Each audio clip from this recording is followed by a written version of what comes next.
Assalamualaikum warahmatullahi wabarakatuh. Saya di sini akan menjelaskan tentang deteksi objek terlarang di area publik menggunakan YOLO V11 berbasis aplikasi web menggunakan Streamlit. Sebelum itu, perkenalkan nama saya Muhammad Faiz Alfian dengan NIM 232012622/R. Untuk yang pertama, yakni kenapa saya memilih deteksi benda tajam. Dikarenakan deteksi benda tajam dipilih karena berkaitan langsung dengan isu keamanan di lingkungan publik. Keberadaan benda tajam seperti pisau, parang, atau sabit dapat membahayakan masyarakat apabila tidak terpantau dengan baik. Dengan memanfaatkan computer vision, sistem ini diharapkan mampu membantu proses deteksi awal secara otomatis sebagai bentuk pencegahan. Dan di sini ada 3 tahapan yang akan saya jelaskan, yakni augmentasi menggunakan RoboFlow, yang kedua yakni training menggunakan Colab untuk mendapatkan hasilnya, yakni base.pt, terus yang terakhir yakni masuk ke pembuatan app-nya. Untuk yang pertama yakni RoboFlow, di sini saya sudah menganotasi beberapa gambar untuk dataset sendiri. Sini dan saya ada beberapa kelas yakni parang, pisau, dan sabit. Dan saya juga sudah men-training dan mendapatkan hasilnya. Kita bisa masuk ke version. Di sini saya sudah men-training ada dua, yakni senjata kedua saya beri nama dengan model tab YOLO V11 Object Detection Face. Nah, yang kedua, yakni kita akan masuk ke bagian ini ya.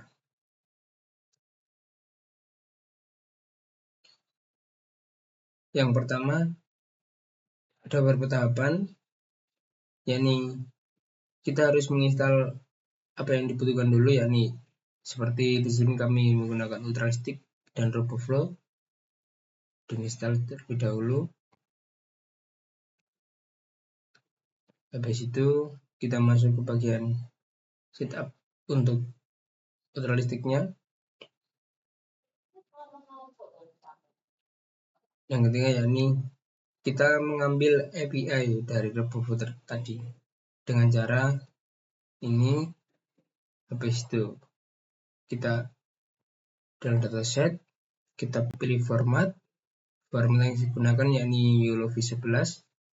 Setelah itu continue. Nah, di sini kita akan mendapatkan kode untuk mengambil API-nya. Tinggal di copy saja. Di situ kita masukkan ke bagian sini. Run sampai selesai. Habis itu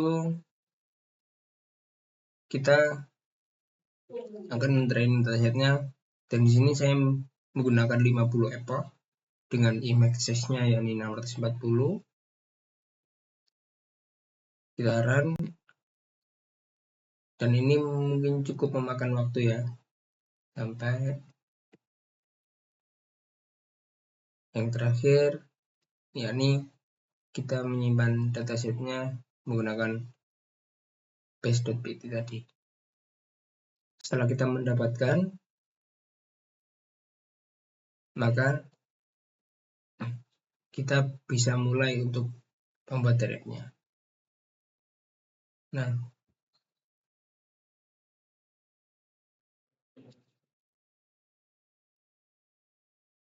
di sini saya sudah menggunakan app-nya tadi. Sebelum itu ada 3 file di sini, satu folder environment, app.py, dan base.pt. Base.pt ini tadi yang telah di-train dan ini adalah otak dari app ini.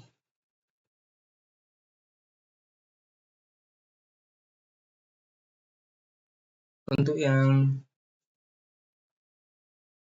Pertama, yakni kita harus mengimport Streamlit, meter listrik, pillow, numpy, dan tv.computer.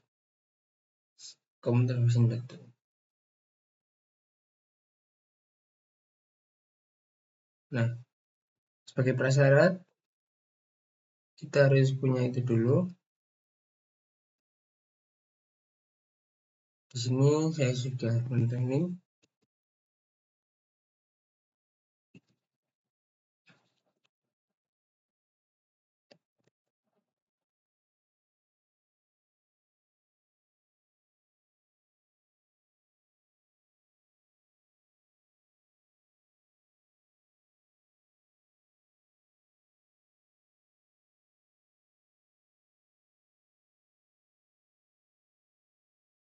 Sebagai awalan, yakni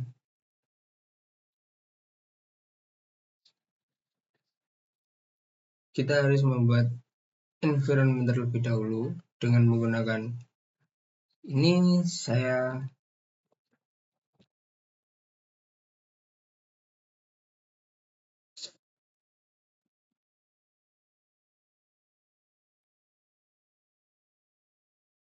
Kita harus membuat environment terlebih dahulu dengan cara python/m env.env. Setelah itu kita install untuk ininya. Jika sudah membuat environment, jika masuk sudah seperti ini. Yang kedua, ini kita harus menginstal untuk environment-nya, yakni dengan pip Streamlit Ultralytics pillow OpenCV Python dan numpy. Setelah itu kita enter saja, dan itu mungkin akan memakan banyak waktu. Seperti ini nanti hasilnya.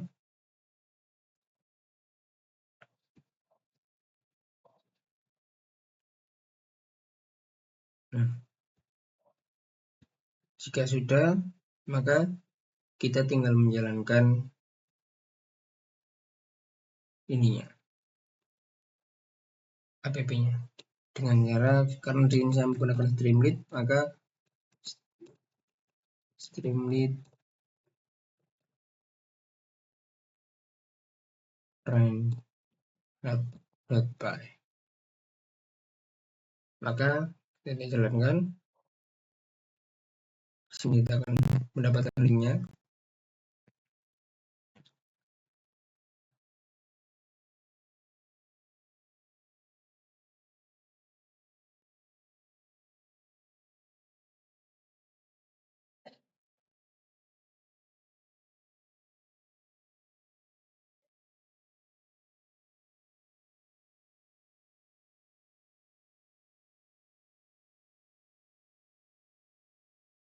Kita akan masuk ke browser, yakni ini localhost dari streamnya tadi. Nah, untuk tampilannya seperti ini. Saya sudah menyiapkan beberapa gambar untuk dites, dan ataupun bisa langsung mencari di sini.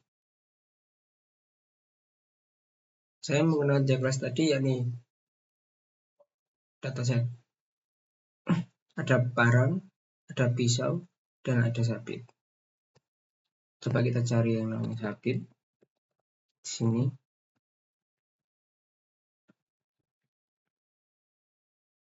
Kita download saja.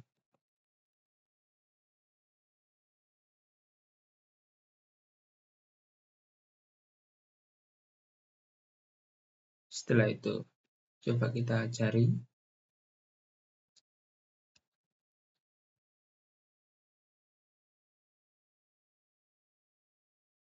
Nah, dia akan muncul seperti ini, dan jika kita jalankan deteksi, maka dia akan terdeteksi sabit. Coba kita cari gambar yang lebih banyak seperti ini.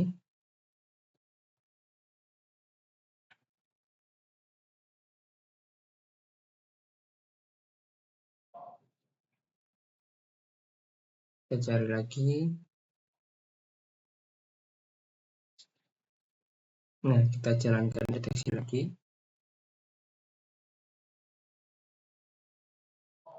Nah, dia akan terdeteksi.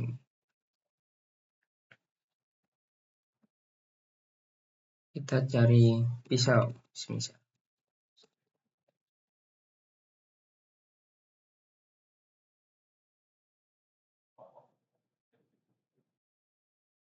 Saja.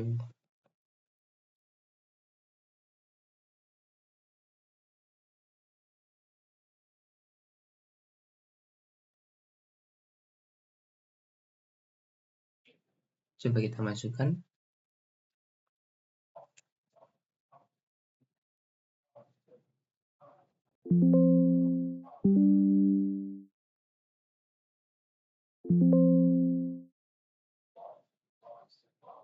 Nah, dia akan terdeteksi pisau.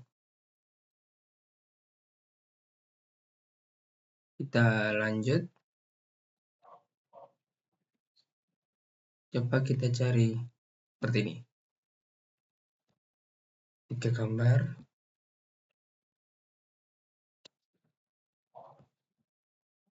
Kita browse file. Masukkan gambar tadi, kita jalankan. Nah, di sini dia terdeteksi hanya barang di atas threshold 70%. Nah, di sini saya menggunakan confidence threshold, di mana confidence threshold ini gunanya untuk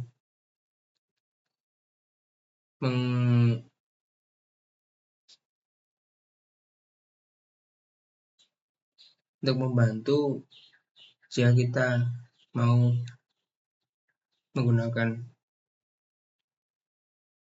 mendeteksi sebuah barang, kira-kira yang terdeteksi berapa persen sih? Jika kita di bawah 50%, tidak ada. Baik. Untuk minimumnya yakni 50% ke atas seperti tadi. Yang akan terdeteksi maka yang seperti ini.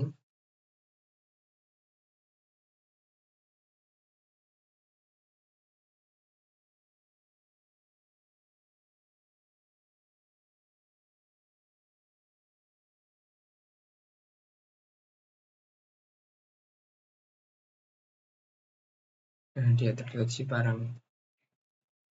Kalau kita turunkan thresholdnya, nah dia akan terdeteksi pisau.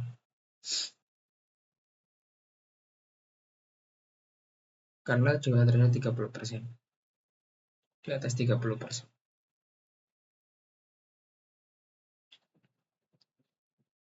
Ya mungkin itu DMAM yang biasa saya sampaikan.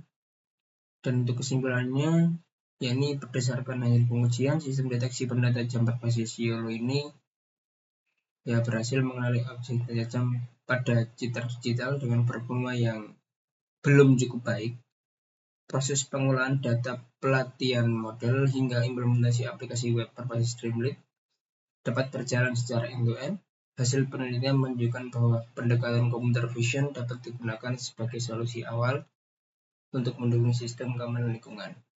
Dan untuk sarannya mungkin pengembangan selanjutnya dapat dilakukan dengan menambah jumlah dan variasi dataset agar performa model semakin meningkat. Selain itu, sistem dapat dikembangkan lebih lanjut dengan integrasi kamera real-time setelah optimasi model untuk meningkatkan kecepatan dan akurasi deteksi. Mungkin sekian yang dapat saya sampaikan. Jika ada salah kata, mohon maaf.